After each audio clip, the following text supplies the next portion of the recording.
Ninguém vai ouvir seu choro no espaço, ou algo assim. Todos nós já ouvimos essa frase famosa e arrepiante. E é realmente verdade. O espaço, em sua maior parte, consiste em um nada gigante. Há muito, você sabe, vazio ali. Mas isso não significa que não haja sons. Na verdade, existem muitos deles, e alguns podem até fazer você se arrepiar. Vamos dar uma olhada nos mais assustadores que vêm lá de fora. Em primeiro lugar, como eles são registrados? O som é apenas a vibração da emissão das moléculas. Quando você grita, faz com que elas sejam empurradas furiosamente até chegarem ao ouvido do interlocutor. Então essas vibrações são transmitidas ao cérebro, reconhecidas como algo pelo qual você pode precisar se desculpar. Em outras palavras, para ouvir algo precisamos de moléculas. E é aí que as coisas se complicam. Não há nenhuma delas no espaço. O universo inteiro consiste quase completamente em vácuo. Não é um Hoover, é um nada absoluto. No entanto, os magos da NASA ainda gravam sons espaciais de alguma forma. Como eles fazem isso? O problema é que existem alguns tipos de ondas que não se importam com as moléculas. Nós, pessoas comuns, não podemos percebê-las sem alguns dispositivos especiais. Elas incluem, por exemplo, as de rádio. Vamos precisar de um aparelho ou algo parecido para reconhecê-las. E é exatamente isso que os satélites da Agência Espacial Americana fazem. Captam as de rádio aleatórias. Graças a eles, podemos descobrir como diferentes corpos cósmicos soam. Esses satélites registram uma variedade de ondas, flutuações de plasmas, campos magnéticos e outras coisas. Então, os cientistas da NASA transformam tudo em trilhas sonoras normais. E algumas soam bastante assustadoras, para dizer o mínimo. Vamos pegar nosso campo magnético, por exemplo. Ele envolve nosso planeta como um escudo invisível, protegendo-nos de todo tipo de maldade, como radiação ou ventos solares. Ao mesmo tempo, não podemos vê-lo, nem senti-lo, nem ouvi-lo. Ops, o último está desatualizado. Cientistas da Universidade Técnica da Dinamarca pegaram ondas magnéticas registradas pelo satélite ESA Swarm e as converteram em uma faixa de áudio. O resultado foi bastante assustador. Para ser sincero, parece mais uma entidade estranha perseguindo alguém no meio da noite. E se você se lembra dos mapas do campo magnético da Terra, começa a aparecer como uma aranha rastejando perto. Brrr. E este não é o primeiro som estranho que captamos na Terra. Recentemente pegamos outra emissão de rádio do espaço. Os cientistas descobriram que o sinal repetido veio de algum lugar muito distante, tipo bilhões de anos-luz de distância de nós. Rajadas rápidas de rádio geralmente não duravam mais do que alguns milissegundos, mas essa era a única. Durou cerca de 3 segundos, basicamente milhares de vezes mais do que o normal. E ao mesmo tempo, o sinal era muito preciso, tanto que os cientistas até o compararam a um batimento cardíaco. Eles acreditam que é causado por pulsares ou estrelas de nêutrons. Uma vez, Nikola Tesla identificou algo semelhante, mas infelizmente naquela época coisas como pulsares não eram conhecidas. Então Tesla tinha certeza de que havia capturado uma mensagem de alguma vida extraterrestre. Pena que a verdade acabou sendo muito mais chata. Mas vamos passar da Terra para a Lua. Em 1969, os astronautas da missão Apollo 10, a espaçonave que fez o teste final de voo para o nosso satélite natural, passaram por sua superfície. E então pegaram alguns sinais estranhos vindos do lado escuro da Lua, aquele que nunca vemos porque ela está travada para nós. O som era tão estranho que os caras lá em cima nem tinham certeza se deveriam reportá-lo à NASA. Eles temiam que não fossem levados a sério e talvez até mesmo impedidos de participar das próximas missões espaciais. Aqui está o que parecia.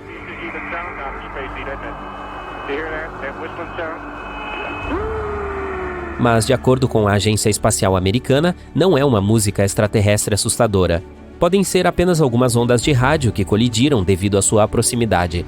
Ainda assim, os astronautas que ouviram pela primeira vez provavelmente se sentiram um pouco assustados. Vamos para os outros planetas. 40 anos atrás, os pesquisadores exploraram ativamente a superfície de Vênus.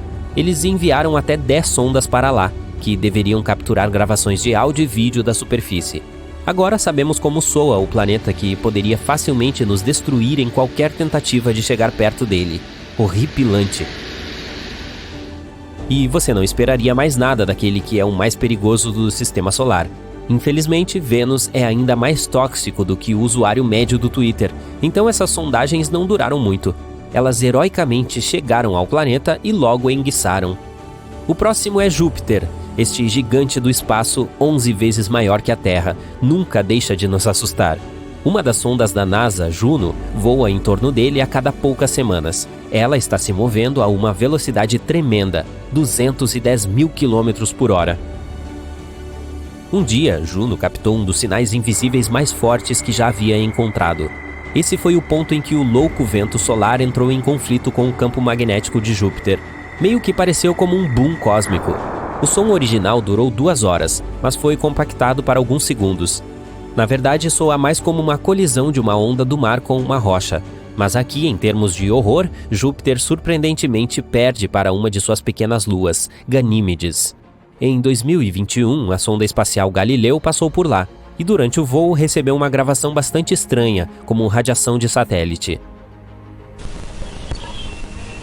E não está claro se lembra um dia ensolarado e aconchegante na selva, ou milhares de morcegos esperando por você durante a noite. O seguinte é Saturno. Esse sinal foi capturado pela Estação Interplanetária Automática Cassini-Huygens, lançada ao espaço em 1997. Ao passar pelo planeta dos Anéis, a Cassini gravou algo bastante assustador. Esse grito aterrorizante de milhares de almas é a reprodução, na verdade, de apenas algumas ondas de rádio, e não são muito diferentes dos sons que as auroras emitem na Terra. Um pouco mais tarde, a Cassini recebeu outra gravação, os barulhos produzidos por raios e trovoadas em Saturno. Eles soam bem interessantes também, tipo como estourar pipoca ou um contador Geiger, certo? Mas isso é só porque esses relâmpagos têm uma frequência louca. Passando do sistema solar para o espaço sideral, a famosa Voyager 1 foi lançada em 1977 e continua a nos enviar dados, mesmo 40 anos após sua partida. Em 2012, deixou o sistema solar e entrou no espaço interestelar, e então, ao abandonar sua casa, detectou o ruído de ondas de plasma. A gravação original durou 7 meses, mas felizmente os cientistas sentiram pena de nós e reduziram para 12 segundos. Não é realmente estranho, mas ainda assim meio perturbador. E embora pareça que nada pode vencer os horrores de Saturno, vamos terminar este torneio com um dos objetos mais assustadores do universo, um buraco negro. Esse som foi registrado pelo Telescópio Espacial Chandra. Enquanto estudava um aglomerado de galáxias na constelação de Perseu, ele descobriu algo estranho. Alguns movimentos ondulantes surgem do centro do aglomerado e se espalham em todas as direções, como círculos na água. Os cientistas sugeriram que foi causado por um buraco negro supermassivo. O problema é que os buracos negros nem sempre devoram objetos espaciais inteiramente. Às vezes, eles meio que os cospem. Isso causa vibrações de gases, que podemos converter em trilhas sonoras. O interessante é que a oscilação de cada uma dessas ondas dura cerca de 10 milhões de anos. Você está apenas ouvindo uma gravação muito acelerada. Os cientistas reduziram o atraso entre as oscilações em cerca de 144 quatrilhões de vezes. Então vamos dar uma olhada. Este é provavelmente o ruído mais estranho de toda a lista. Nada muito alto ou selvagem, mas há algo sombrio e perturbador nisso. Esses foram sons espaciais mais amedrontadores já capturados pela NASA. Para ser justo, a maioria deles parece apavorante simplesmente porque são ondas de rádio, mas ainda é divertido tomar um susto às vezes. O centro da Via Láctea é uma história de intensa radiação, gravidade e mistério. Um lugar onde as forças da natureza são empurradas até seus limites. Mas e se nosso próprio planeta se encontrasse neste teatro cósmico? O que aconteceria se a Terra fosse localizada ali e de alguma forma conseguisse sobreviver? Vamos começar essa viagem ao coração da nossa galáxia e descobrir. Imagine o seguinte, você está flutuando no espaço cercado por bilhões e bilhões de estrelas. De repente, vê uma massa de gás e poeira brilhante e rodopiante à distância. Isso, meu amigo, é a galáxia Via Láctea, nossa casa da vasta extensão do universo. Estima-se que a Via Láctea contenha mais de 100 bilhões de estrelas e cerca de 100 mil anos-luz de diâmetro. Em outras palavras, se você estivesse viajando à velocidade da luz, levaria 100 mil anos para atravessar a Via Láctea de uma ponta a outra. Alguns trilhões de quilômetros. E não é apenas uma coleção estática de estrelas e gás, é um sistema dinâmico e evolutivo. De fato, a Via Láctea está correndo atualmente pelo espaço a uma velocidade de cerca de 2 milhões de quilômetros por hora. Uma das coisas mais fascinantes sobre nossa galáxia é sua forma. A Via Láctea é uma espiral, o que significa que se parece com um disco, com uma protuberância central e braços em espiral. Seus braços espiral são as áreas onde nascem novas estrelas. É onde se concentra a maioria das estrelas, gás e poeira. E é aqui que se encontra o Sistema Solar. Nosso sistema é como uma pequena mancha na grande tapeçaria cósmica da Via Láctea. Fica a cerca de 26 mil anos-luz do centro da galáxia. Uma distância bastante longa, não é? O Sistema Solar também está se movendo através da Via Láctea enquanto orbita ao redor do centro galáctico. Leva cerca de 230 milhões de anos para que nosso sistema faça uma órbita completa ao redor da galáxia. Imagine só, desde a era dos dinossauros, nós viajamos apenas um quarto deste caminho. A posição do Sistema Solar na galáxia afeta a nossa vida de muitas maneiras. Por exemplo, coisas como a quantidade de radiação e raios cósmicos a que estamos expostos e até mesmo a probabilidade de impactos de asteroides e assim por diante. Além disso, graças à nossa localização, podemos desfrutar de algumas vistas incríveis do universo ao nosso redor. Do nosso ponto de vista na Via Láctea, somos capazes de ver outras galáxias, nebulosas e aglomerados de estrelas em detalhes de tirar o fôlego. Também fazemos parte de um bairro bonito, com muitas outras estrelas e planetas próximos. Portanto, somos companheiros sortudos. Mas o que aconteceria se não tivéssemos tanta sorte? E se a Terra estivesse localizada no centro da Via Láctea? Esse é o lar de uma região do espaço chamada Bojo Central, que está repleta de estrelas. É como uma bola de discoteca, mas ao invés de espelhos brilhantes, ela está coberta de estrelas. Só que esta bola de discoteca é realmente enorme, com cerca de 10 mil anos-luz de diâmetro. O centro da Via Láctea é também o lar de alguns ambientes extremos que fariam até mesmo o astronauta mais corajoso tremer. Partículas de alta energia e campos magnéticos intensos podem causar estragos na eletrônica e nas naves espaciais. Campos intensos de radiação podem fritar qualquer coisa em seu caminho. Portanto, não é exatamente um lugar amigável para a vida como a conhecemos. Então, se a Terra estivesse localizada em algum lugar mais próximo do centro da galáxia, seria um lugar muito diferente. Vamos dar uma olhada em alguns dos efeitos potenciais. Antes de mais nada, a radiação. Como mencionamos anteriormente, o centro da Via Láctea é uma das regiões mais densas de radiação da galáxia. Isso tornaria a vida na Terra muito desafiadora, se não impossível. Claro, temos o campo magnético da Terra. É como um escudo gigante que nos protege da radiação nociva do espaço sideral. Mas poderia nos proteger se estivéssemos localizados no centro da Via Láctea? Infelizmente, a resposta é não.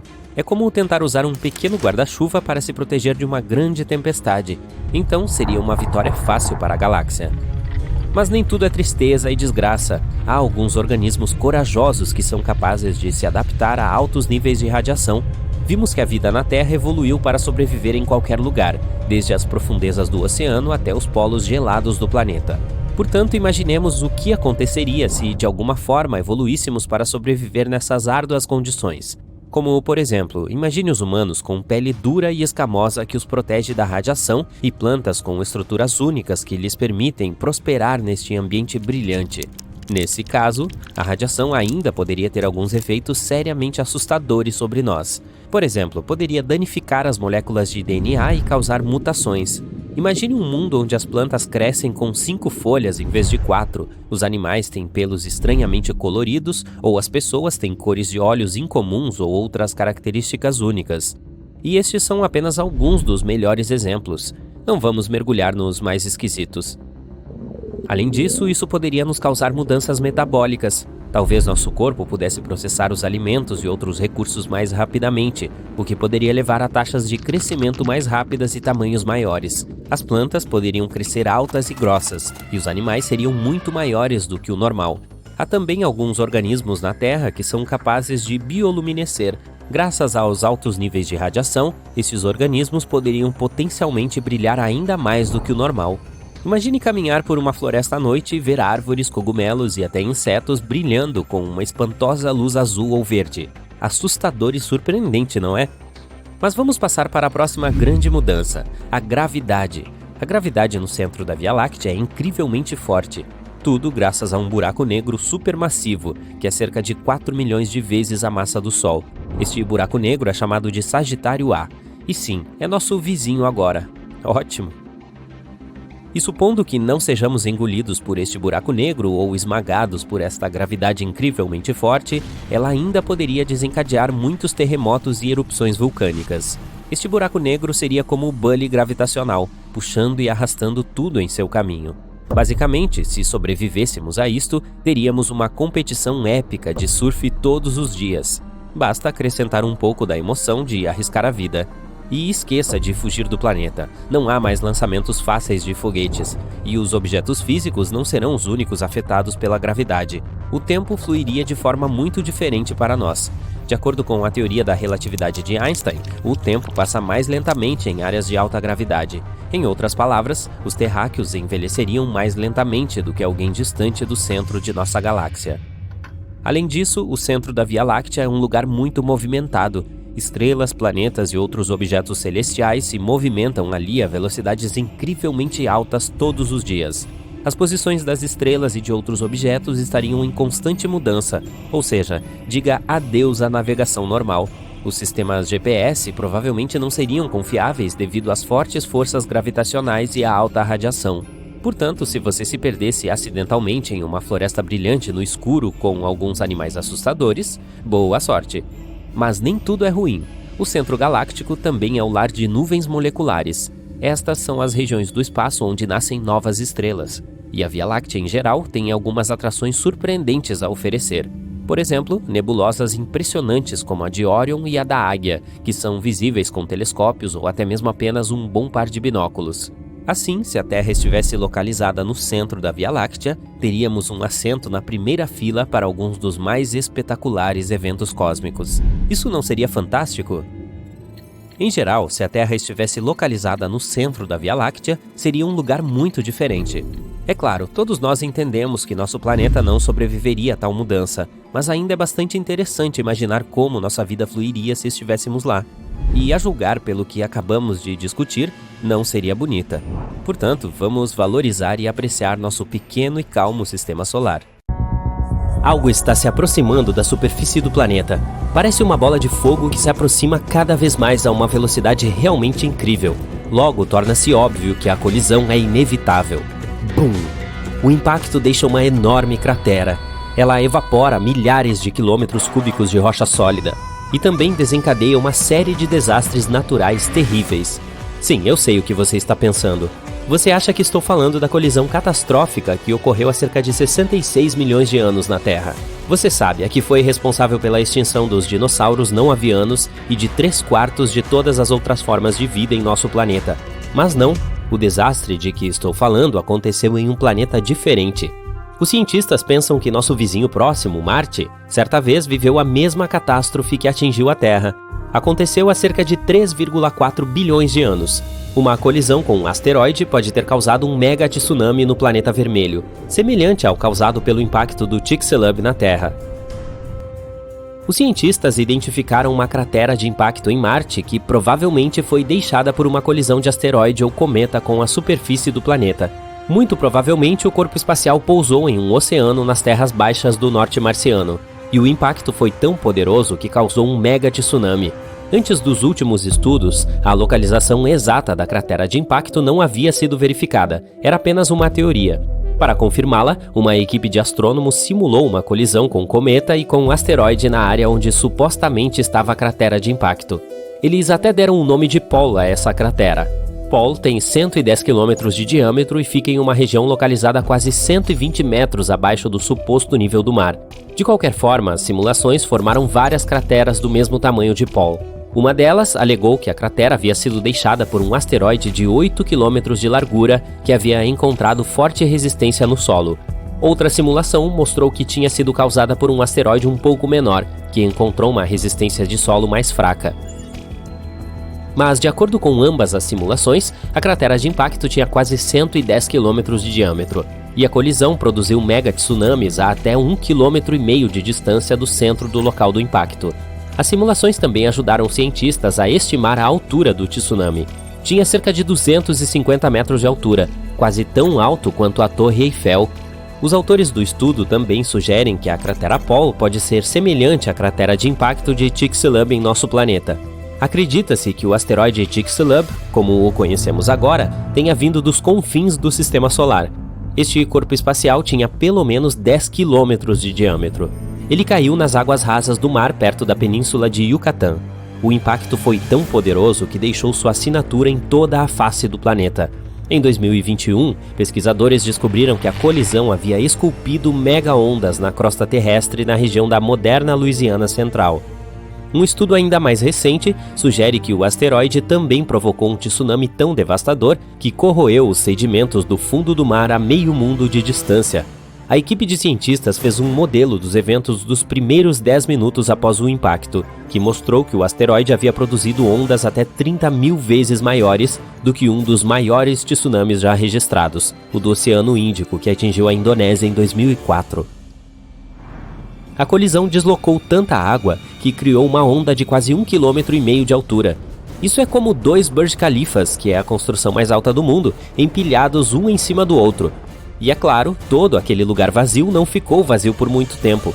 O oceano jorrou de volta para encher a cratera.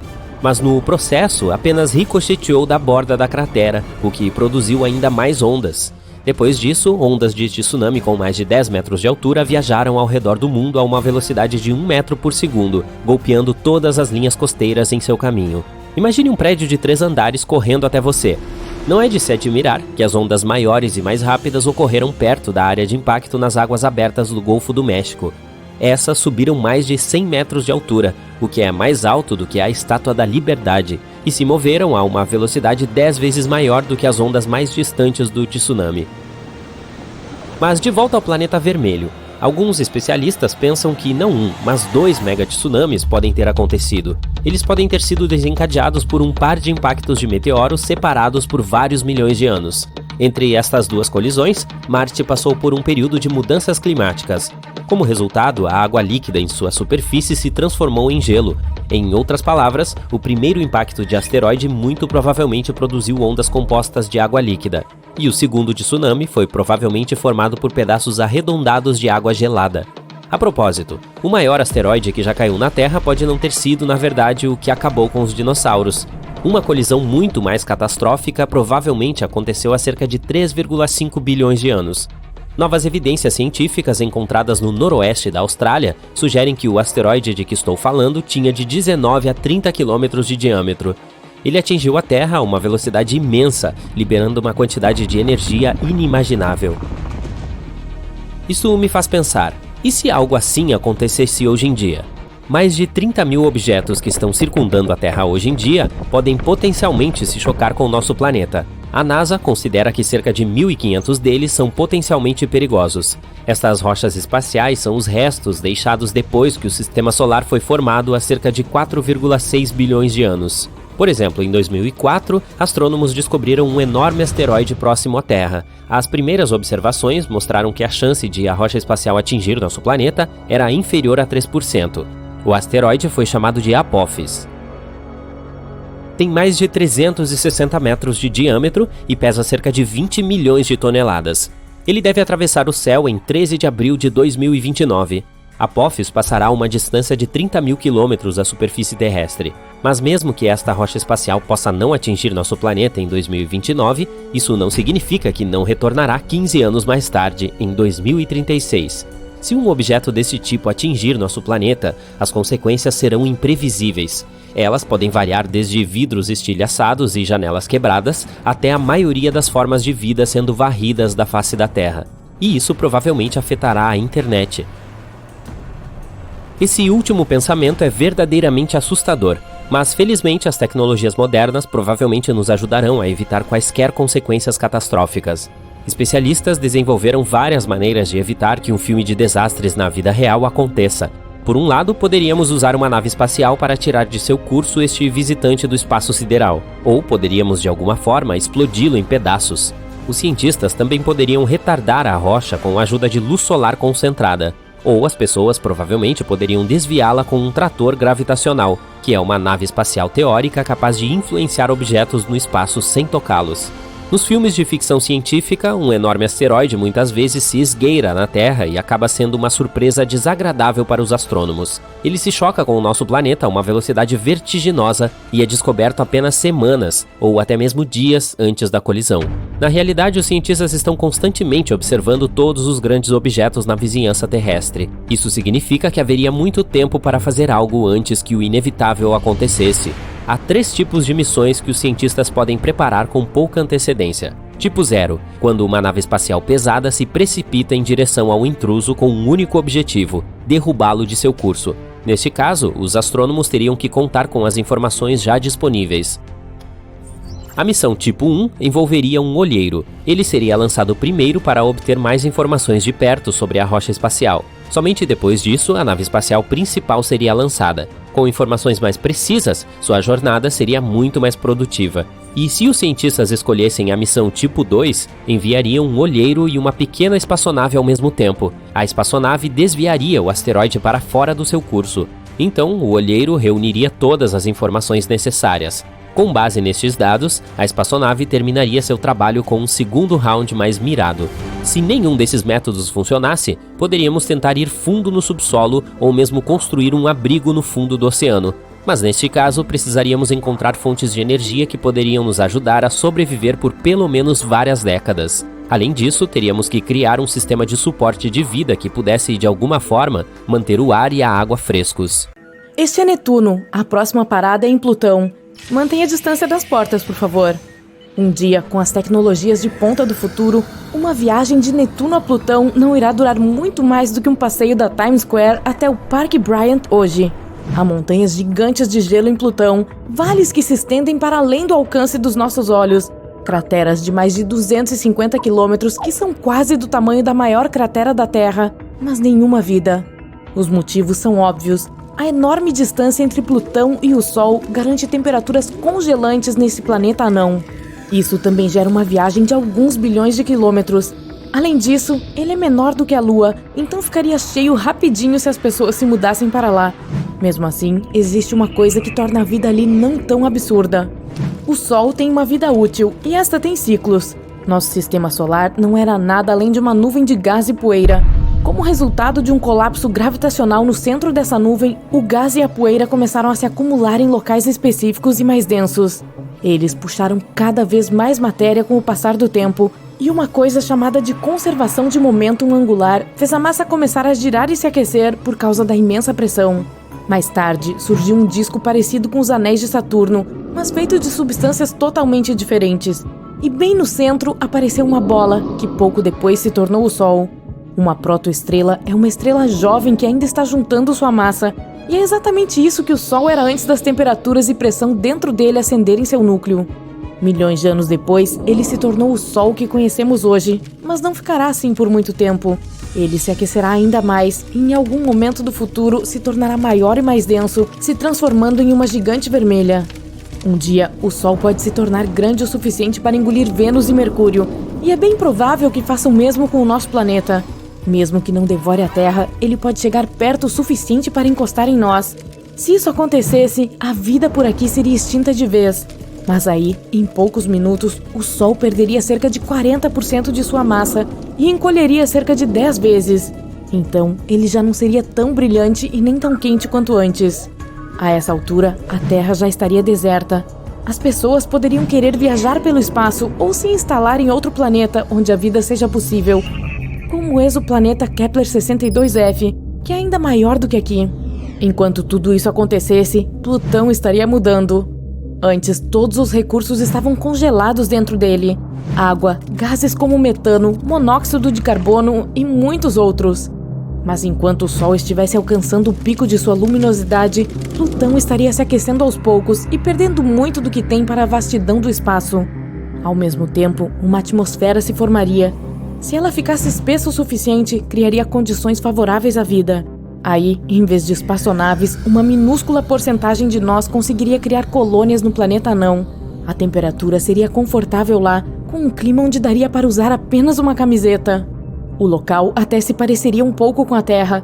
Cânions cheios de água, campos intermináveis com árvores, muito espaço para correr e fontes de água potável no chão boas o suficiente para beber. As rotações de Plutão são diferentes das da Terra. Um dia terrestre dura 24 horas e às vezes ainda parece que não vai terminar nunca. Mas em Plutão, esse período é de 153 horas, pois ele está bem distante do Sol. Após muitas horas sem dormir, ficamos cansados e nossos olhos ficam vermelhos. Isso significa que teríamos que tirar vários cochilos durante o dia em Plutão. Um ano em Plutão equivale a 248 na Terra. A menos que possamos inventar algum tipo de tecnologia para viver tanto, nossa vida duraria menos de 6 meses no planeta anão. Então, as casas por lá precisariam ser equipadas com câmaras de criogenia. Sempre que você sentisse vontade de dormir por um bom tempo, bastaria pular para dentro dela e só acordaria 50 dias plutônicos depois. No planeta anão, haveria também mares e praias, como uma mini terra, só que bem distante dela. A comida poderia ser mais gostosa. Provavelmente encontraríamos uma forma de tornar os ingredientes mais saborosos e até tentaríamos cultivá-los mais rápido durante a viagem. Você plantaria uma cenoura e dias depois ela estaria pronta para ir para o seu prato. Poderia haver também novos ingredientes para nossas saladas em Plutão. Talvez cogumelos de 2 metros de altura que nunca vimos antes. Os animais que levaríamos conosco na viagem seriam soltos em seu novo lar para sempre. E com o tempo, eles evoluiriam e se adaptariam ao novo ambiente. A lei da selva mudaria um pouco também. Os leões certamente não seriam mais reis, e sim os servos. As galhadas deles teriam o dobro do tamanho atual, o que não é de se estranhar. A maioria dos animais que já estivessem no planeta costumariam viver debaixo d'água, mas com o tempo os anfíbios começariam a ir para a superfície, assim como aconteceu na Terra em seus primeiros anos de vida. Mas Plutão seria apenas um lar temporário. Assim que o Sol alcançar sua fase final, esse planeta ficará congelado e sem vida de novo. As pessoas então precisariam encontrar outro planeta na zona habitável de outra galáxia. Essa região deve ter uma distância apropriada de uma estrela como o Sol e temperaturas perfeitas para que a água fique em estado líquido. Esse é o critério que os cientistas usam quando estão à procura de outros planetas que possam sustentar a vida. Podemos tentar estabelecer novas colônias em um planeta assim, ou até tentar criar nosso próprio lar artificial, que pode não ser um planeta, nem uma espaçonave, mas uma mistura dos dois. Alguma coisa grande construída no espaço, como uma roda com gravidade onde quer que estejamos para não cairmos. Ela flutuaria no espaço rumo ao novo exoplaneta e seria capaz de manter estados inteiros dentro de si. Essa viagem toda poderia acontecer simplesmente porque o Sol cresceu demais. E aí, por ter atingido o pico de seu ciclo de vida, finalmente se tornaria uma anã branca. Seria uma longa jornada e gerações inteiras nasceriam ali. Você poderia escolher dormir durante todo o trajeto até que os humanos finalmente chegassem a seu novo exoplaneta ou aproveitar a viagem nessa fantástica espaçonave. E haveria de tudo um pouco a bordo. Shoppings maiores do que os da Terra, cidades futurísticas gigantes e até lugares para plantar, campos como um solo rico produzido artificialmente. E por fim, após uma longa jornada, o exoplaneta. Ele seria até melhor do que a Terra, gigante e com mais continentes, cujo centro não é tão longe dos oceanos, o que significa que não haveria muitas regiões desérticas. Embora o Sol desse planeta seja uma anã laranja, não é tão quente quanto nossa anã amarela de hoje. É um pouco menor, mas com um detalhe: as anãs laranjas vivem mais. Elas continuam estáveis por entre 15 bilhões e 45 bilhões de anos. Apesar disso, esse novo planeta seria cheio de florestas tropicais, pois é mais quente. Isso possibilitaria a existência de mais biodiversidade e criaturas nunca antes vistas. Mesmo se nada de lá fosse apropriado para nós, daria para tentar terraformá-lo. Se pegarmos Marte como exemplo, poderíamos criar um efeito estufa esmagando cometas ricos em gelo e liberando amônia para tornar o planeta mais quente. Poderíamos também plantar árvores. Provavelmente precisaríamos de solo terrestre para fazer isso, ou teríamos que modificar o de Marte para torná-lo parecido com o nosso. Em pouco tempo, a atmosfera se tornaria bastante parecida com a que temos aqui. Conseguiríamos respirar lá também, por causa das árvores. Aí seria só derreter as calotas polares e, tcharam, água! O problema é que os ventos solares e as explosões do Sol poderiam tirá-la da atmosfera tão rápido quanto a criamos, se não mais rápido. Lá também não existe magnetosfera, ou seja, não teríamos proteção da radiação. Então, a longo prazo, Marte não seria uma boa escolha. Talvez, na vastidão do espaço sideral, haja outro planeta, perfeito, à nossa espera. Você já se perguntou como seria se cada planeta em nosso sistema solar tivesse o tamanho da Terra? Bem, está na hora de mergulhar neste cenário de fundir a cuca. Imaginemos como seria cada planeta se fosse tão grande quanto o nosso amado planeta azul. Será que a paisagem árida e vermelha de Marte se tornaria de repente um oásis verde exuberante? Será que o gigante de gás Júpiter desapareceria? E como isso afetaria nosso sistema solar como um todo? Estaríamos todos nós condenados? Apertem os cintos e vamos descobrir. O primeiro planeta em nossa lista é Mercúrio, o menor do nosso sistema solar. Mas agora esqueça o Mercúrio com tamanho tipo Lua. Ao invés disso, imagine-se na superfície de um inferno superdinâmico e incandescente. Há muitas crateras e vulcões ativos ao seu redor, e bem na sua frente está um enorme e cegante sol brilhante. Que pesadelo! Mas vamos esmiuçar essas mudanças. Bem, junto com o tamanho de Mercúrio, tanto sua massa quanto sua gravidade aumentariam. Nesse caso, é possível que Mercúrio tivesse mais atmosfera. As temperaturas lá são extremas, não só porque está muito perto do Sol, mas também por causa de sua atmosfera muito fina. Assim, durante o dia as temperaturas chegam a 430 graus Celsius, e à noite fica terrivelmente frio, chegando a menos 180 graus Celsius. Mas agora, quando a gravidade é mais forte, Mercúrio poderia ter uma atmosfera mais densa. Assim, o calor seria melhor distribuído em todo o planeta. E a atmosfera não é a única coisa que poderia torná-lo mais quente. Se Mercúrio se tornasse maior, provavelmente experimentaria um aumento do aquecimento interno devido à compressão gravitacional, e, hipoteticamente, sua atividade tectônica poderia aumentar. Em outras palavras, paisagens mais interessantes, mais montanhas e vulcões ativos mais assustadores. Parabéns, você transformou Mercúrio em Vênus 2.0. Para nós, todas essas mudanças não seriam muito agradáveis e seria muito mais difícil enviar nossas naves espaciais para lá. Portanto, é melhor para Mercúrio ficar como está, pequeno, calmo e entediante. Basicamente, o oposto completo do nosso próximo planeta, Vênus. Então, o que aconteceria a Vênus se ele fosse do tamanho da Terra? Na verdade, nada. Não mudaria em nada. Tudo porque Vênus já é quase do tamanho da Terra. É até chamado de o gêmeo da Terra. Embora gêmeo seja uma palavra grande, é claro, na realidade não poderíamos ser mais diferentes. Vênus é frequentemente chamado de estrela da manhã por ser tão brilhante e visível no céu. Mas não se deixe enganar por sua beleza. Este planeta é um dos lugares mais inóspitos do nosso sistema solar. Sua superfície é mais quente que uma pizza recém-cozida, cerca de 500 graus Celsius. E ele está coberto de nuvens grossas de ácido sulfúrico que dissolveriam qualquer humano que tentasse visitá-lo. Portanto, infelizmente, você não estará planejando nenhuma viagem para lá tão cedo. Agora vamos passar para um planeta que, ao contrário de Vênus, pode potencialmente se tornar um novo lar para nós, Marte. Imagine-se de pé na superfície marciana, observando o pôr do sol azul e respirando uma brisa refrescante. Sim, você leu isso direito, ar. Além disso, você poderia estar rodeado de plantas, animais e basicamente se sentir como se estivesse na Terra. Mas como isso é possível? Marte maior teria um campo magnético e uma gravidade mais fortes. Isto o levaria a uma atmosfera mais rica e mais densa. Teria provavelmente uma gama mais ampla de gases, incluindo o oxigênio. Isso não seria legal? Além disso, uma atmosfera mais densa poderia distribuir calor por todo o planeta. Assim, Marte poderia se tornar muito mais quente e aconchegante. E aí vem a mudança mais importante: água líquida. Na verdade, Marte tem água congelada em seus polos e em reservatórios subsuperficiais. Mas com uma atração gravitacional mais forte, pode potencialmente estabilizar a água líquida em sua superfície.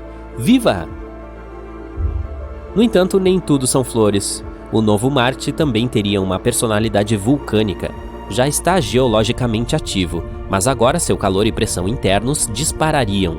Isso significa erupções vulcânicas mais frequentes e mais fortes. Imagine como seria emocionante presenciar tais erupções em outro planeta, se você conseguir escapar das consequências. Em geral, o planeta poderia se tornar mais verde e mais luxuoso, mas não mais seguro, embora ainda seria lindo vê-lo. Mas é hora de passar para os gigantes do nosso sistema solar. E se antes estávamos ampliando os planetas, agora é hora de apertá-los com muita força. Se Júpiter se tornasse 11 vezes menor, Cara, que desastre isso seria! A primeira coisa que notaríamos seria uma mudança na gravidade, e eu digo nós notaríamos porque agora não teríamos outra escolha a não ser mudar para algum lugar. Júpiter experimenta de 30 a 100 colisões com grandes asteroides por ano, tudo por causa de sua gravidade mais forte, que atrai todos e nos protege. Mas agora nosso grande irmão protetor se transformou em um bebê pequeno. Diga oi a um bando de asteroides. Ah, e diga adeus a Júpiter. Este planeta é conhecido por sua atmosfera espessa e cheia de redemoinhos. Mas com uma atração gravitacional mais fraca, Júpiter provavelmente teria dificuldade para se agarrar a ela. Assim, com o tempo, ela escaparia lentamente para o espaço, deixando para trás uma atmosfera fina composta principalmente de nitrogênio e oxigênio. Também teríamos que nos despedir da aparência icônica de outro gigante, Saturno. A diferença mais perceptível seria o desaparecimento de seus famosos anéis. Compostos de pequenas partículas de gelo e rocha, os anéis são uma característica única de Saturno. Mas com a gravidade da Terra, eles ou cairiam no planeta ou se espalhariam pelo espaço. Que chatice, não? Saturno também é um gigante de gás, assim como Júpiter. Sua atmosfera é composta principalmente de hidrogênio e hélio, mas se fosse do tamanho da Terra, seus gases seriam comprimidos devido ao aumento da gravidade, o que o tornaria muito mais denso. Isso significa que o tamanho e a forma geral de Saturno mudariam. Teoricamente, se apertarmos duramente Saturno, ele pode potencialmente se tornar uma anã marrom. É um tipo de estrela fracassada que não tem a massa necessária para sustentar a fusão nuclear, mas que emite calor e luz. Então, Saturno poderia deixar de ser um planeta por completo. O clima também teria provavelmente mudado. Todas as suas tempestades loucas, como a famosa tempestade hexagonal em seu polo norte, se tornariam mais calmas e enfraqueceriam. O próximo gigante é o Urano. Vamos tentar comprimir este pobre sujeito. Em primeiro lugar, a gravidade superficial em Urano seria muito mais fraca do que é agora. Sua atmosfera também poderia mudar. Se Urano fosse menor, poderia ter uma atmosfera mais fina e gases diferentes ao mesmo tempo. Este planeta é bastante frio, com uma temperatura média de menos 200 graus Celsius, mas se fosse do tamanho da Terra, ele poderia realmente aquecer um pouco devido à sua reduzida relação volume-área superficial. Mas não fique muito animado, ainda seria muito mais frio do que os pontos mais frios da Terra. Como você pode ver, os gigantes de gás não passam facilmente por todo este encolhimento, exceto talvez um deles. Surpreendentemente, o pequeno Netuno se tornaria muito mais amigável. Para começar, provavelmente se tornaria um planeta rochoso com uma atmosfera minúscula. Isso significa não mais um gigante do gás, mas sim um planeta que é mais fácil para os humanos e as criaturas humanas viverem e se moverem. E por falar em movimento, devido ao tamanho menor, a gravidade neste novo Netuno seria quase igual à da Terra, tornando muito mais fácil andar e pular por lá. Chega de flutuar para o espaço. Bem, a atmosfera do Netuno original é tão espessa que você mal pode ver sua mão na frente do seu rosto, e a pressão superficial é cerca de 100 vezes superior à da atmosfera da Terra. Mas nosso novo Netuno seria muito diferente, com uma atmosfera muito mais fina e menos densa. Teria ainda algum metano, água e amônia dentro, mas não tanto quanto antes.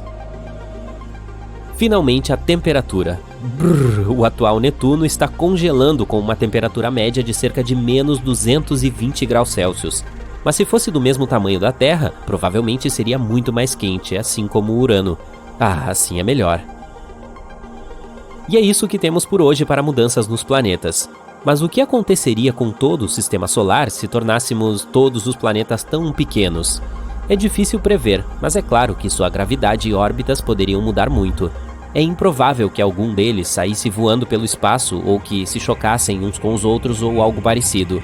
Mas muitas de suas órbitas provavelmente se tornariam bastante instáveis, e o número de colisões com asteroides aumentaria significativamente.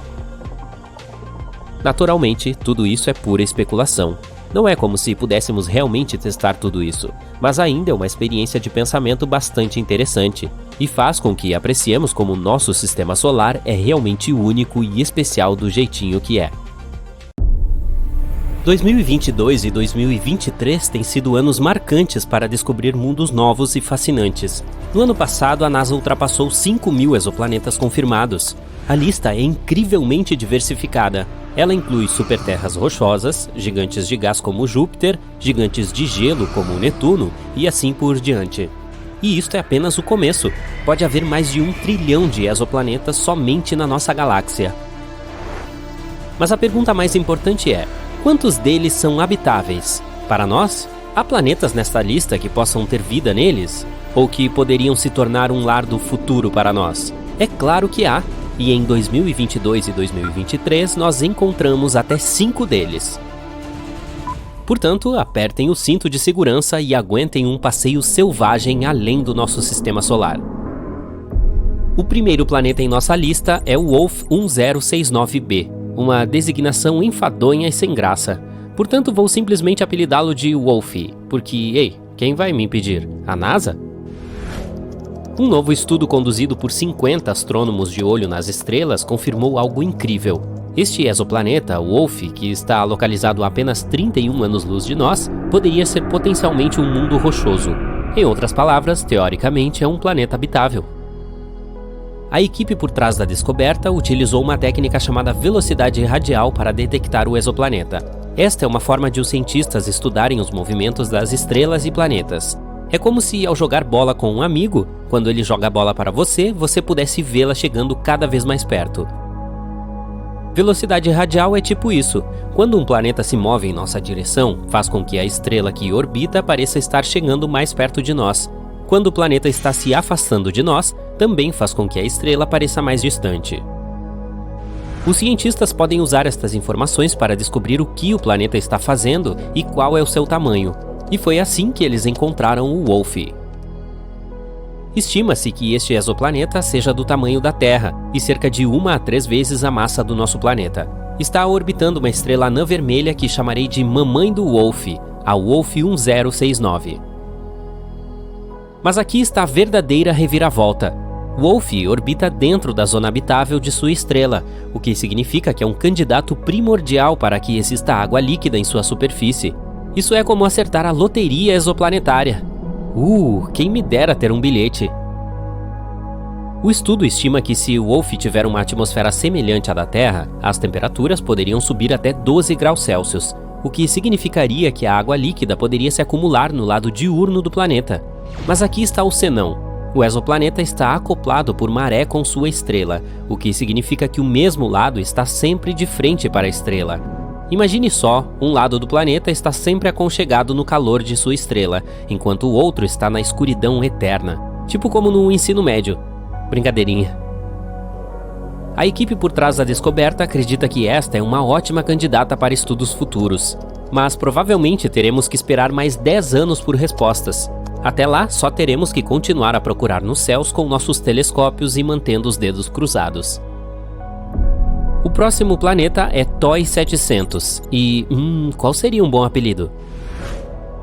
A NASA acaba de descobrir um novo planeta que está pronto para tomar a galáxia de assalto, ou deveríamos dizer por órbita. Vou apelidá-lo de Totó. É quase do tamanho da Terra, muito provavelmente tem água líquida em sua superfície e está a apenas 100 anos-luz de distância. Não estamos falando de uma viagem de carro, é claro, mas isso está perto o suficiente no grande esquema das coisas. Totó é o 4º planeta em seu sistema e tem uma órbita um pouco curta, apenas 28 dias para fazer a volta ao redor de sua estrela. Bem, pelo menos você teria um aniversário a cada mês. Ueba! Desta vez, a descoberta foi feita usando o método de trânsito. Os próprios planetas são incrivelmente pequenos e difíceis de detectar, mas quando um planeta está na frente da estrela, ele bloqueia parte da luz que sai dela, fazendo com que pareça um pouco mais escura. Assim que o planeta se afasta, a estrela fica mais brilhante novamente. Portanto, para encontrar o planeta, os cientistas observam com muito cuidado para ver se a luminosidade da estrela muda. Se isso acontecer, significa que provavelmente há um planeta brincando de esconde-esconde conosco. Foi assim que eles descobriram o Totó. A missão TESS o descobriu, totalizando 66 novos exoplanetas e mais 2.100 candidatos esperando para serem confirmados. A TESS tem estado ocupada em criar imagens de 75% do céu. Isso é que chamo de eficiência. Totó está localizado na zona habitável otimista, entre os planetas C e D, mas pode estar acoplado por maré, assim como o Wolf. Portanto, talvez tenhamos que nos contentar com um mundo aquático unilateral. A descoberta do Totó é uma perspectiva promissora para futuras observações de acompanhamento e demonstra o potencial da TESS de encontrar exoplanetas ainda menores no futuro. Quem sabe poderá um dia encontrar um novo lar para a humanidade entre as estrelas, ou pelo menos um novo local de férias. A seguir, temos os gêmeos GJ1002b e GJ1002c. A galáxia acabou de se aproximar um pouco mais de nós com a descoberta de 2 exoplanetas, que eu vou apelidar de João e Maria, que estão a um passo do nosso sistema solar. Isso mesmo, estes 2 planetas semelhantes à Terra estão localizados a menos de 16 anos-luz de distância, o que é apenas um pulinho, um salto em termos de espaço. Para comparação, Próxima Centauri b é o exoplaneta mais próximo com massa tipo A terrestre, a 4,2 anos-luz de distância. Portanto, esses 2 novos vizinhos estão entre os mais próximos de nós. Os 2 orbitam uma estrela anã vermelha com apenas 1/8 da massa do Sol. É bastante fresco e tênue, mas tudo bem, já que ambos os planetas estão muito próximos dele. João leva 10 dias para orbitar sua estrela, enquanto Maria leva um pouco mais de 21 dias. Acho que isso quer dizer ainda mais aniversários. A descoberta foi feita por uma equipe científica internacional e não foi uma pequena proeza. A equipe teve que trabalhar em conjunto com 2 instrumentos, Expresso e Carmenes. O resultado? Um café com leite? Não. O que eles conseguiram foram medidas tão precisas que praticamente se podia contar o número de crateras na superfície dos planetas. O grande achado é que os planetas estão localizados na zona habitável de sua estrela e têm o tamanho certo, o que os torna excelentes candidatos para futuros estudos atmosféricos. O autor principal diz: a natureza parece inclinada a nos mostrar que planetas semelhantes à Terra são muito comuns. Com estes 2, conhecemos agora 7 em sistemas planetários bem próximos ao Sol. Quem diria que nossos vizinhos poderiam ser tão amigáveis? Em conclusão, a descoberta de João e Maria é um salto gigantesco para a humanidade. Então vamos todos levantar um copo de H2O, ou o que quer que bebam em exoplanetas, e celebrar. O último planeta na nossa lista é o LP-890-9C, ao qual chamarei de Bob. Esta superterra, localizada a cerca de 98 anos-luz de distância, é cerca de 40% maior do que nosso planeta natal. Além disso, tem um gêmeo que vou apelidar de Rafa, que é até 75% maior do que a Terra. Mas espaço é sempre bom, né? Os 2 planetas orbitam ao redor da estrela anã vermelha. Infelizmente, o Rafa é bastante quente ao toque, com uma temperatura estimada de 120 graus Celsius. Portanto, não toque. Seu irmão Bob está localizado na zona habitável de sua estrela, o que o torna um candidato primordial para o potencial de vida. Mas lembremos que a temperatura real dos planetas depende da sua atmosfera. É possível que Bob, sendo o planeta mais externo, tenha um efeito estufa fugitivo, tornando-o mais parecido com Vênus do que com a Terra. Portanto, pode estar muito quente para ser habitável, afinal de contas. Mas não percamos ainda a esperança. O telescópio espacial James Webb, lançado em dezembro de 2021, está de olho. Com sua tecnologia de ponta e instrumentos poderosos, incluindo espectrógrafos, ele pode penetrar na atmosfera dos exoplanetas e revelar quais deles podem ser habitáveis. Então vamos ver o que ainda vai aparecer por aí.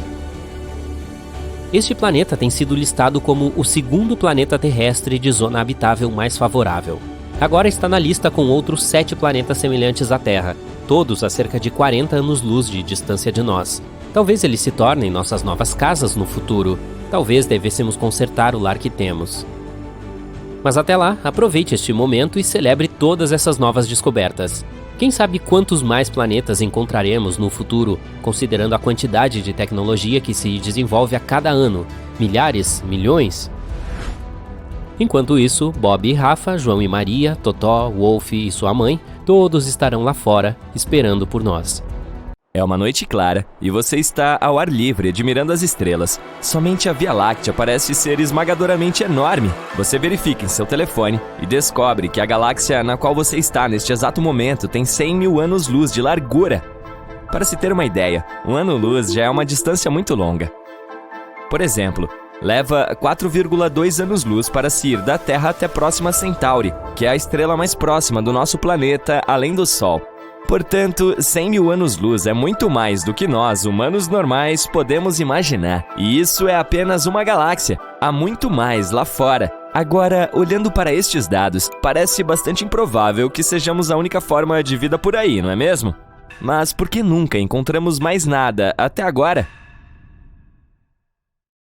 Vamos tirar uma coisa do caminho. A vida extraterrestre não significa necessariamente que estamos falando de pequenas pessoas verdes. Pode também significar micro-organismos, bactérias e plantas que podem ser encontradas em outros planetas. A verdade é que existe um grande espectro de possibilidades para a vida em outros planetas.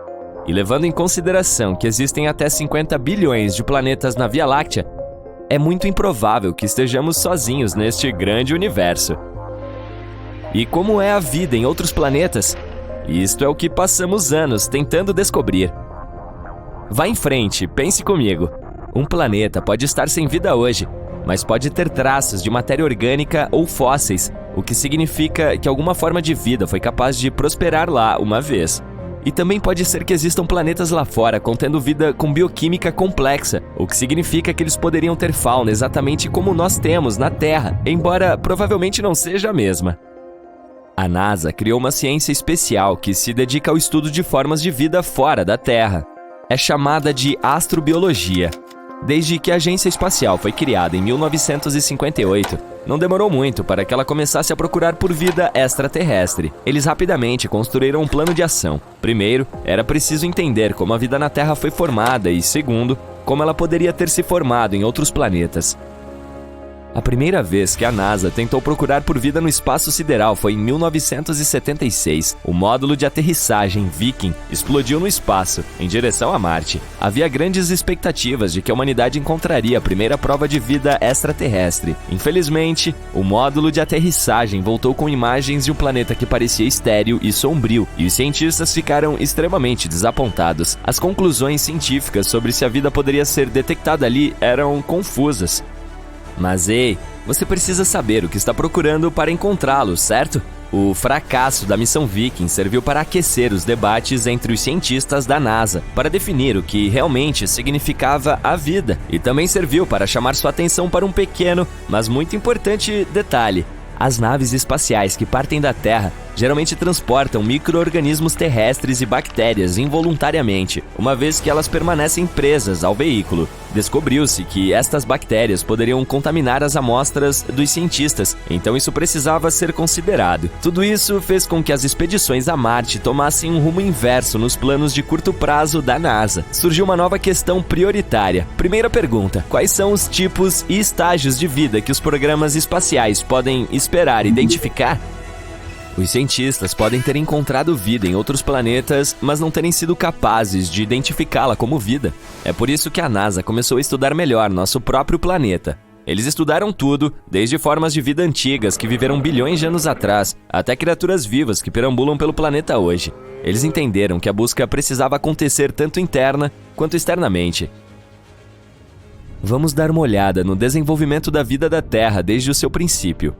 Imagine que este desenvolvimento pode ser representado como uma escada, e cada estágio de desenvolvimento é um voo da escadaria maior. Em primeiro lugar, veríamos a química básica, uma sopa de elementos químicos soltos como os que vemos na tabela periódica, mas eles precisam se montar em estruturas mais complexas para poder se autorreplicar, mudar e evoluir. Isto aconteceria no segundo passo, onde começaríamos a ver a formação de organismos microscópicos. No terceiro passo, estas células se combinariam para se tornarem seres multicelulares, permitindo maior complexidade e variedade. Na etapa acima, veríamos espécies que podem evoluir grandes cérebros, permitindo o uso de ferramentas, cultura e conhecimento compartilhado. É aí que se localiza a humanidade. Olhando para essa escada, pode se perguntar: então, o que é necessário para que um organismo multicelular evolua em seres humanos plenamente formados? Isto é o que é chamado de o grande filtro. É um enorme salto evolutivo que exige muito esforço e as condições ambientais perfeitas para que aconteça. E dado que não ouvimos falar de nenhuma outra civilização extraterrestre por aí, talvez sejamos os únicos capazes de fazer este salto. Afinal de contas, qual é a probabilidade de encontrarmos vida fora da Terra que seja semelhante à nossa? Isso depende de quantos planetas existem lá fora na zona habitável de sua estrela, a área ao redor de uma estrela onde a água pode ser líquida. E como as estrelas vêm em todos os tamanhos e configurações, esta zona é diferente para cada sistema estelar. Mas esse não é o único critério que conhecemos para a existência da vida. Normalmente procuramos 3 coisas para detectar a vida: água líquida, metano e oxigênio. A água é o que permite a mistura e a conexão de componentes químicos, formando seres multicelulares. O metano é produzido pelo processo de decomposição feito por bactérias e o oxigênio é o subproduto da respiração das plantas. Estes são alguns dos sinais indicadores que o telescópio James Webb foi programado para procurar. Esse telescópio tem objetivos ambiciosos que podem revolucionar a ciência espacial. Suas principais prioridades são detectar formas de vida através do estudo de pequenas galáxias orbitando a Via Láctea. Ele também procurará as estrelas mais antigas do universo, tentando coletar dados sobre a origem do próprio universo. Isso é impressionante! A NASA está apostando em 2 variáveis com esse novo telescópio: uma varredura completa nos chamados exoplanetas, também conhecidos como planetas de fora de nosso sistema solar, e a busca por extremófilos, um tipo de vida que ama ambientes extremos. Os extremófilos foram descobertos pela primeira vez no planeta Terra nos anos 60, no fundo do mar, perto das Ilhas Galápagos. Os cientistas encontraram micro-organismos que vivem ao lado de respiradouros hidrotermais que pontilham o fundo do mar sobre essa parte do mundo. Crescer em lugares como estes, com temperaturas extremas acima de 370 graus Celsius, exige muita resistência. Quero dizer, você consegue imaginar o calor? Esta descoberta foi um ponto de virada para o campo da astrobiologia, pois os cientistas entenderam que a vida poderia sobreviver em condições extremamente severas, semelhantes à atmosfera disponível em vários exoplanetas. Mas, ei, a vida pode aparecer em nosso próprio bairro se tivermos sorte. Guiada pelo mantra "siga a água", a NASA está lançando 2 importantes missões dentro do nosso sistema solar que podem contribuir em grande parte para a busca de vida extraterrestre. Você se lembra de Júpiter, certo? É o gigante de gás que tem uma lua conhecida como Europa. Há alguns anos, os cientistas descobriram que Europa tinha um oceano escondido atrás de camadas de crosta gelada. E há ainda mais. De acordo com pesquisas, a água na Europa é salgada, muito parecida com a que temos em nosso planeta. Europa é um grande candidato à detecção da vida, mas a missão Europa Clipper não tem como objetivo tentar identificar isso.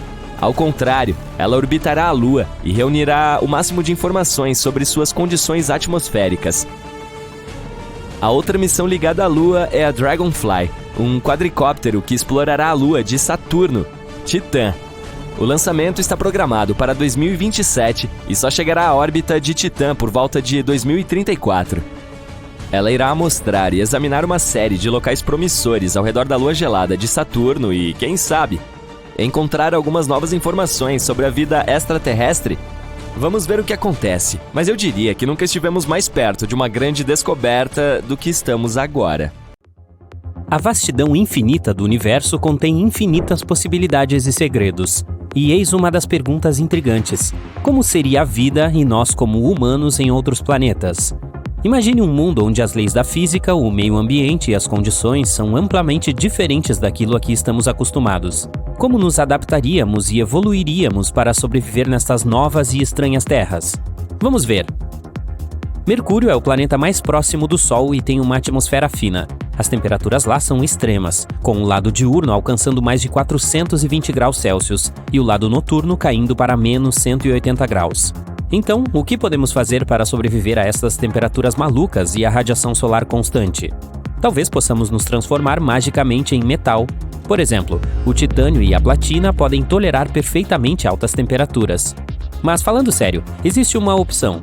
Poderíamos nos instalar no subsolo, onde as temperaturas não são tão extremas. Se vivêssemos no subterrâneo, poderíamos evoluir para ter grandes olhos para melhor captar a luz. Poderíamos também evoluir para ter pele mais espessa para nos proteger da radiação intensa. Basicamente, temos 2 opções: nos tornarmos de metal ou nos tornarmos toupeiras. Vamos passar para Vênus. Este planeta é extremamente hostil. Antes de tudo, Vênus é conhecido por sua atmosfera espessa, do tipo mais tóxica que seu ex. O planeta inteiro está coberto de dióxido de carbono e sua superfície é absolutamente seca, o que o torna incrivelmente quente. A temperatura média está em torno de 450 graus Celsius, tornando um dos planetas mais quentes do nosso sistema solar. Além disso, não se esqueça da pressão insana. Ficar em pé em Vênus seria como ficar a 900 metros debaixo d'água. Somente micróbios da Terra particularmente resistentes poderiam sobreviver em tais condições. Portanto, se você quiser viver em Vênus, talvez tenha que se tornar um micróbio. Mas, infelizmente, como não somos micróbios, teríamos que usar equipamentos especiais para sobreviver lá. Talvez tivéssemos que desenvolver um exoesqueleto resistente ao calor para nos proteger, bem como obter novos pulmões capazes de filtrar os elementos tóxicos contidos na atmosfera. Vamos falar sobre nosso irmão vermelho favorito, Marte. A primeira mudança perceptível depois de algumas centenas de anos seria seu novo esqueleto. A gravidade em Marte é muito mais fraca do que a da Terra, portanto seus músculos e ossos encolheriam. Para compensar esta diferença, você teria que comer mais e provavelmente começar a ir à academia. Além disso, você teria que se adaptar à baixa pressão atmosférica e a temperaturas mais frias. Você precisa reter o calor, certo? Isso significa que seria necessária uma camada mais grossa de gordura corporal. Desculpem, amigos, mas em Marte podemos engordar mais. Outro motivo para começar a fazer exercícios. Outra grande mudança ocorreria em sua pele. Ela é como uma grande barreira que o protege de coisas nocivas como bactérias, luz ultravioleta, aparência totalmente assustadora e assim por diante. Então, o que aconteceria com ela? Muito provavelmente você ficaria laranja por causa dos carotenoides, um tipo de nutriente que você pode obter de alimentos como cenouras, batatas, tomates e assim por diante. Eles protegem muito bem contra a radiação ultravioleta de Marte.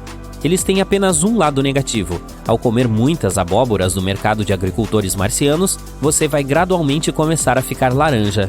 Mas talvez não seja tão ruim assim. Talvez a vida em Júpiter fosse mais fácil? Sim. Não tem terra firme lá. Este planeta é composto de hidrogênio e hélio e é referido como um gigante de gás. Você simplesmente flutuaria como em uma enorme nuvem. E mesmo se conseguisse pousar e tentasse caminhar, seria como se você se movesse através de uma névoa super grossa. Então, como evoluiríamos em Júpiter? Primeiramente, poderíamos nos tornar muito maiores em tamanho para suportar as imensas pressões. Em segundo lugar, as flutuações de temperatura de lá são enormes. A superfície é terrivelmente fria e a temperatura sob as camadas externas da atmosfera sobe significativamente. Em terceiro lugar, se você vivesse em Júpiter, não haveria linguagem verbal. Este gigante de gás absorve ondas de rádio, portanto, mesmo se você estivesse falando, ninguém te ouviria. Também não haveria música, portanto não haveria festas. E qual é o objetivo, então? Talvez pudéssemos nos comunicar com a linguagem dos sinais. Mas isso também não é tão simples assim. Júpiter está cheio de ventos selvagens e nuvens de tempestade, então é improvável que você consiga ver alguma coisa. Portanto, mesmo se evoluíssemos lá de alguma forma, parece que nossa vida não seria nada fácil. Antes de pousar em Saturno, você provavelmente gostaria de verificar seus icônicos anéis. Mas você não seria capaz de fazer isso porque os anéis de Saturno consistem de um monte de partículas de gelo voando no espaço. Portanto, seria extremamente difícil aterrissar. Então vamos direto para o planeta em si. A princípio pode parecer que Saturno não é ruim para nós. Algumas camadas desse gigante de gás têm temperaturas bastante agradáveis. Se mergulharmos mais fundo no planeta, ele fica surpreendentemente quente, até menos 3 graus Celsius em sua segunda camada. Esta é uma temperatura média em países como a Suécia e o Canadá, mas infelizmente esta é apenas uma dessas camadas. O resto do planeta é incrivelmente frio, portanto, para sobreviver em Saturno, teríamos um grande desafio. Além do frio, teríamos que lidar com um ambiente severo do planeta, incluindo suas intensas tempestades, ventos fortes e radiação. Para nos proteger dessas condições, precisaríamos evoluir para a pele dura novamente, encontrar algum isolamento e assim por diante. O próximo planeta é Urano. Ele tem um ambiente muito diferente da Terra, com temperaturas muito mais frias, falta de uma superfície sólida e uma atmosfera muito diferente. É como outro Júpiter, mas com vibrações azuis. Mas não é tão ruim assim. Há até mesmo água em Urano. O único problema é que o planeta está cheio de amoníaco, aquela coisa desagradável que usamos para a limpeza. Portanto, não se surpreenda se você sentir aquele cheiro desagradável. Além disso, fica incrivelmente frio lá, como um inverno quase interminável. Então, como seria sobreviver em um ambiente tão escuro e árduo? Precisaríamos de uma pele mais espessa novamente para enfrentar temperaturas extremas. E mais uma vez, precisaríamos de olhos maiores para ver melhor em toda esta escuridão. Poderíamos até ter que desenvolver um novo sistema auditivo, como o dos golfinhos. Isso não seria divertido? Vamos passar para Netuno. Se os seres humanos evoluíssem lá, precisariam se adaptar às suas duras condições. Netuno, o oitavo e mais distante planeta do Sol, é outro gigante de gás. A única diferença é que este planeta pode ter um núcleo sólido. Se vivêssemos nesse planeta, precisaríamos flutuar ou nadar em sua atmosfera rica em metano. Também precisaríamos desenvolver brânquias, ou algo parecido para respirar. Basicamente, nos transformaríamos em répteis espaciais ou peixes cósmicos. A gravidade em Netuno é ligeiramente mais forte do que a da Terra, mas ventos fortes dificultam a permanência em um só lugar. Para resistir ao vento, precisaríamos ser muito mais pesados. Mais uma vez, é preciso comer muito e trabalhar os músculos. Sim, tecnicamente não é um planeta, mas nós ainda o amamos e não podemos esquecê-lo. Um mundo pequeno, distante e incrivelmente frio. Plutão é ainda menor que a nossa Lua, e por causa disso, quase não há gravidade lá. Seria extremamente difícil ficar sobre ele. Para evitar voar acidentalmente para o espaço exterior enquanto jogássemos futebol, precisaríamos criar uma falsa máquina gravitacional. E se não quisermos nos sentir tontos, precisaríamos desenvolver um sistema nervoso novinho em folha. Mas Plutão não é tão ruim assim. Por exemplo, há água líquida sob a superfície, e até mesmo algumas montanhas geladas. Talvez fosse possível sobreviver lá se tivéssemos algum equipamento da pesada, roupas, suprimentos e... coisas demais. De qualquer forma, desde o calor abrasador de Mercúrio até as temperaturas geladas de Netuno, cada planeta tem um conjunto único de desafios ambientais e oportunidades de evolução. Embora possamos nunca saber verdadeiramente como seriam os seres humanos nesses outros mundos, é excitante considerar as infinitas possibilidades. Nunca vamos parar de olhar para as estrelas e fazer perguntas do gênero. Quando as missões Apollo foram lançadas, os astronautas que retornaram da Lua alegaram que a poeira lunar, que é cinza e semelhante à que cobre grande parte da superfície do satélite, tinha cheiro e gosto de pólvora. Sim, eles realmente aprovaram, mas o material de que a poeira lunar é feita não é semelhante à pólvora. Cerca de metade de sua composição é de vidro de dióxido de silício resultantes de impactos com meteoritos. Eles atingem a superfície da Lua a velocidades incríveis, então a alta temperatura faz com que o solo superficial se transforme em vidro, e o impacto o quebra logo depois, criando a poeira cinza e pegajosa. O resto dos ingredientes do pó lunar é formado por minerais como ferro, cálcio e magnésio, enquanto a pólvora à moda antiga consiste principalmente de salitre, carvão e enxofre. Em outras palavras, o pó lunar não deveria ter cheiro de pólvora, mas tem. Além disso, quando os astronautas trouxeram amostras dele para a Terra, não havia mais cheiro. Uma explicação possível é que a Lua é semelhante, de certa forma, aos desertos de areia da Terra, como o Saara. É extremamente seca e árida. Quando você cheira o ar em um deserto, não sente cheiro de nada. Mas se estiver lá na chuva, a umidade levantará todos os tipos de odores do solo que anteriormente estavam presos na areia seca. Com o pó lunar pode ser semelhante. Na superfície da Lua não tem cheiro de nada. Não que os astronautas possam cheirar usando seus trajes espaciais. Mas, quando levado para dentro do módulo de pouso, entrou em contato com a umidade no ar e começou a emitir o seu odor estranho. Outra razão para isso pode ser uma reação de poeira lunar ao vento solar. Partículas ionizadas do Sol atingem a superfície nua da Lua e ficam lá. Não há uma atmosfera espessa para protegê-las desses íons, então eles viajam livremente até o chão. E são muito leves, então podem voar e evaporar com o menor dos empurrões. E quando os astronautas levaram as amostras de pó lunar para o módulo de pouso, essas partículas poderiam ter começado a se mover e emitido um cheiro específico. Isso também pode explicar por que as amostras não mantiveram seu odor quando trazidas de volta à Terra. Como as partículas são tão leves, podem ter voado das amostras já no módulo de pouso, e quando foram colocadas em recipientes herméticos, havia pouco ou nenhum desses íons nelas. Mais uma explicação é que esses recipientes herméticos não eram tão herméticos assim. A poeira lunar é basicamente feita de cristais muito pequenos com bordas extremamente afiadas. Então, inesperadamente, foram feitos pequenos cortes nas vedações, deixando entrar ar e umidade, e assim as partículas ionizadas vazaram dos recipientes. Os cientistas acreditam que devem estudar o pó lunar na superfície da própria Lua para descobrir tudo sobre as suas propriedades. Existem centenas de milhares de crateras nela feitas por asteroides que caíram, mas uma delas chamou muita atenção.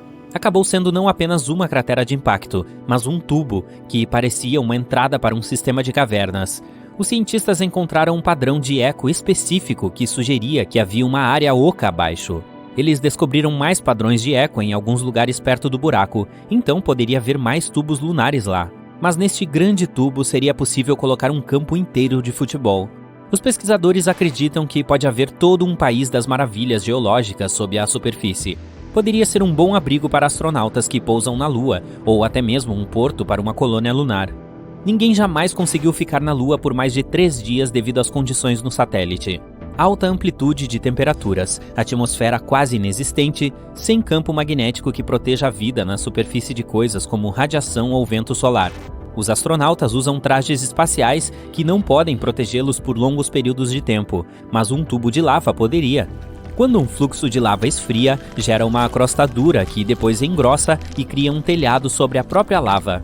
Continua a fluir, mas quando para, o canal pode drenar, e é assim que se forma um tubo vazio. O nosso planeta também tem tubos de lava, mas eles não são tão grandes quanto o encontrado na Lua. Em 1178, eu não estava por aqui naquele tempo. Pelo menos 5 pessoas na Inglaterra afirmaram ter visto a Lua dividida em 2 de sua ponta superior. Ela estava na forma crescente no momento do evento. Quando a rachadura se ampliou, o fogo começou a brilhar, o que o único monge que registrou o acontecimento descreveu como uma tocha flamejante surgiu, vomitando fogo, brasas e faíscas. Então a lua começou a mudar e pulsar, mas logo parou e ficou com um tom um pouco mais escuro. No entanto, o fato não recebeu muita atenção dos cientistas até a segunda metade do século XX. Eles estudaram a crônica e descobriram haver uma enorme cratera de 22 km de largura na superfície da Lua, no local descrito no livro. Apenas um asteroide muito grande poderia ter deixado tal cicatriz. E quando os pesquisadores se aprofundaram no assunto, descobriram que era bastante recente para padrões astronômicos. Na verdade, realmente poderia ter acontecido há cerca de 800 anos. Mas, nesse caso, milhões de fragmentos do asteroide da Lua também teriam atingido a Terra. E então as pessoas teriam visto uma incrível chuva de meteoros. Teria sido muito brilhante, e as memórias do monge definitivamente estariam nos arquivos. Mas isso não aconteceu. Além disso, muitos cientistas argumentam que a cratera não é tão jovem quanto pode parecer. A teoria mais popular e justificada é que tem entre 1 e 10 milhões de anos. Se tivesse surgido há apenas 800 anos, partes da superfície lunar dentro e ao redor da cratera ainda estariam quentes devido ao impacto. A explicação mais provável do que realmente aconteceu em 1178 é que os observadores tiveram muita sorte de ver um asteroide caindo em direção à Terra e queimando na atmosfera do nosso planeta. O espetáculo teria sido incrível e, visto de um ângulo adequado, a explosão do objeto espacial poderia ter realmente parecido a Lua explodindo. Isso explicaria por que houve tão poucas testemunhas do fenômeno. O lugar certo para ver o show seria de apenas alguns quilômetros de largura. Quanto aos eventos reais na Lua, a água e o oxigênio foram inesperadamente descobertos nela há pouco tempo. A água pode ter sido levada para o satélite por asteroides atingindo sua superfície. Muitos deles carregam moléculas de H2O, que são deixadas em pequenas quantidades após o impacto. No entanto, há pouca água preciosa lá. Em comparação, até mesmo o deserto do Saara tem mais dela do que a Lua inteira. O oxigênio também está presente em forma de moléculas separadas flutuando por ali, então ainda não se consegue respirar na Lua. O vento solar as levou para lá. Ondas de energia do Sol viajam em velocidades extremamente altas pelo espaço, raspam o oxigênio das partes superiores da nossa atmosfera e o transportam ainda mais longe. Eventualmente, o vento com as moléculas de oxigênio atinge a Lua. E é aí que algo incrível acontece. Ela começa a enferrujar. Há muito ferro no solo lunar e, quando exposto ao oxigênio e à água, enferruja naturalmente. Algumas partes do nosso satélite já se tornaram ligeiramente avermelhadas. São regiões onde há a maior concentração de moléculas. Se esse processo continuar por tempo suficiente, em um futuro distante a Lua se parecerá com Marte. Vai ficar vermelha alaranjada. Sim, a cor exclusiva de Marte vem exatamente da corrosão que começou há milhares e milhares de anos atrás, quando havia rios e mares com água e uma atmosfera com oxigênio. Outro fenômeno incomum são as luzes azuis e vermelhas na Lua. Elas podem ser vistas quando está na forma crescente. Os flashes vêm e vão muito rapidamente, quase como um raio. E na verdade, é isso que são basicamente, explosões elétricas. As forças das marés são as culpadas por isso. Elas causam acúmulo de estresse mecânico nas rochas. Isso pode produzir um campo elétrico, que cria os flashes azuis que surpreenderam muitos astrônomos amadores. Mas ainda assim, até agora não foi encontrado queijo por ali, ou tortas de lua, por sinal. Decepcionante, eu sei. Era 7 de janeiro de 1610, quando o astrônomo italiano Galileu Galilei fez uma descoberta impressionante usando seu telescópio feito à mão. 4 luas orbitam o planeta Júpiter. Hoje em dia, você também pode fazer sua versão desse mesmo telescópio usando tubos de papelão, lentes e um pouco de supercola. Para que funcione bem, é preciso posicionar 2 lentes a uma distância correta uma da outra. Uma deve ser côncava e a outra convexa, ou seja, uma é curvada para fora e a outra para dentro. O primeiro telescópio de Galileu conseguia aumentar objetos cerca de 8 vezes. Aí ele continuou aprimorando o equipamento até a capacidade de ampliação chegar a 20 vezes. Mas vamos voltar à história principal.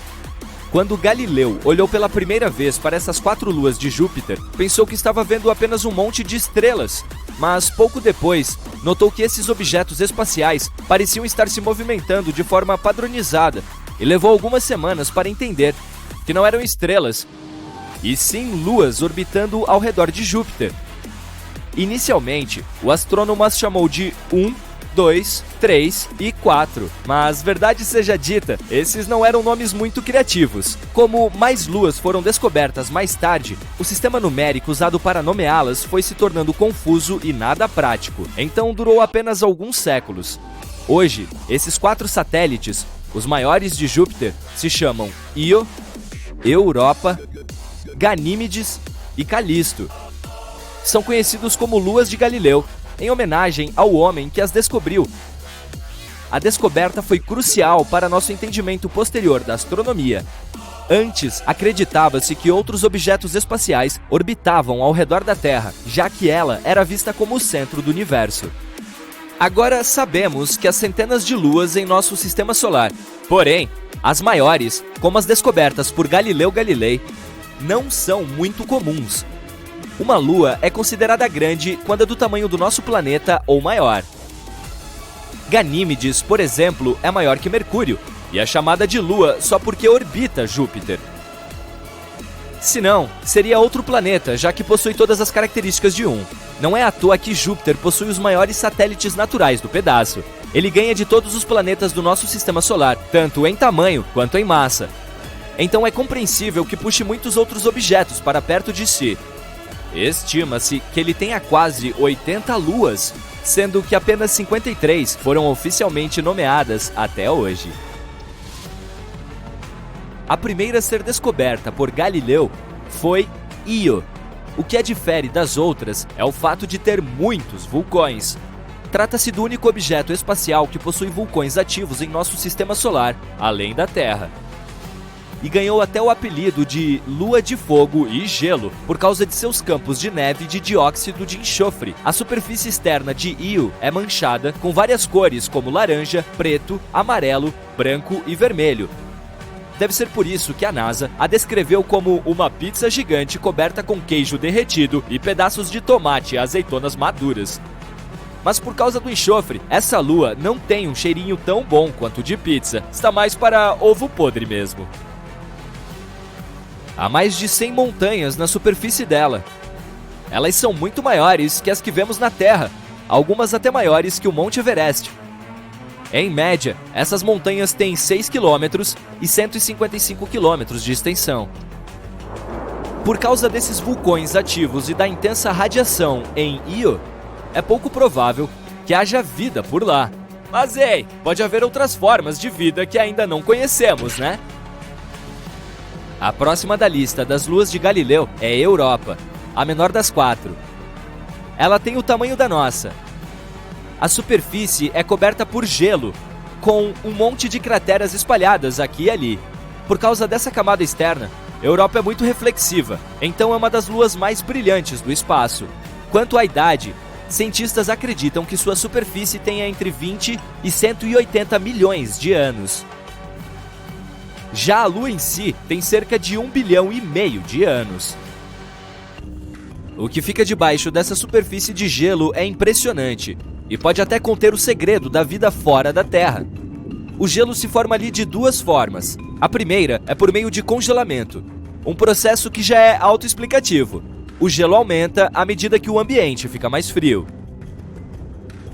O outro método é muito mais fascinante. Uma camada de água super resfriada encontrada debaixo da casca do gelo reage quando é agitada. Aí, gera cristais que causam a impressão de que está nevando ao contrário, pois eles flutuam para cima, em direção à folha de gelo sobre a qual estão. Você pode recriar esse fenômeno em casa. Basta pegar uma garrafa de água purificada e colocá-la dentro do congelador. Se não tiver da purificada por perto, apenas ferva um pouco de água algumas vezes para retirar o máximo possível das impurezas dela. Como não haverá nenhuma partícula dentro, assim que estiver no congelador, ela não irá se solidificar. Mas, se você a tirar de lá e der uma boa sacudida, o impacto a fará cristalizar rapidamente, parecendo neve derretida. Pode haver água em Europa, mas há poucas evidências até agora de que exista vida nessa lua. Porém, é uma das melhores candidatas do Sistema Solar caso precisemos nos mudar da Terra. Algumas formas de vida poderiam se adaptar ali, debaixo desse oceano de gelo. Esse ambiente é muito parecido com o que encontramos nas fontes hidrotermais, que ficam escondidas nas profundezas dos nossos oceanos. A quantidade de oxigênio na atmosfera de Europa é muito pequena, mas em 2013 a NASA obteve algumas evidências interessantes, que reforçam a teoria de que há potencial para a vida ali. Ao que tudo indica, a Europa está esguichando água para o espaço. Se isso for comprovado por observações futuras, pode significar que também é geologicamente ativa. E isso pode ser muito útil se conseguirmos estudar as fontes de água dela algum dia. A maior das luas de Galileu é Ganímedes, que é também a maior do nosso sistema solar. Trata-se de um objeto espacial de baixa densidade, parecido com Mercúrio em tamanho, mas com apenas metade de sua massa. Apesar disso, é a única lua com campo magnético próprio. Ele é bem pequeno e mal dá para notá-lo aqui da Terra, já que é ofuscado pelo campo magnético de Júpiter muito mais poderoso. Outro aspecto legal de Ganímedes é que sua atmosfera contém oxigênio. Mas não se empolgue tanto. A quantidade não é suficiente para sustentar qualquer forma de vida existente aqui. Em dezembro de 2021, foi divulgado um áudio de 50 segundos gravado por uma sonda da NASA durante uma missão em Ganímedes. Para leigos, os sons eram iguais aos barulhos daquelas conexões de internet antigas de escadas. Mas por causa das melodias estranhas, Ganímedes foi apelidada de Lua Cantora de Júpiter. E para fechar a lista das luas de Galileu, temos Calisto, o objeto que possui mais crateras em nosso sistema solar. O interessante sobre esse satélite natural é que sua paisagem não mudou quase nada desde que ele se formou, e cientistas ainda estão debatendo sobre o motivo desse fenômeno. A maioria dos outros objetos espaciais passa por muitas mudanças ao longo de sua existência, em razão de colisões com outros corpos do espaço.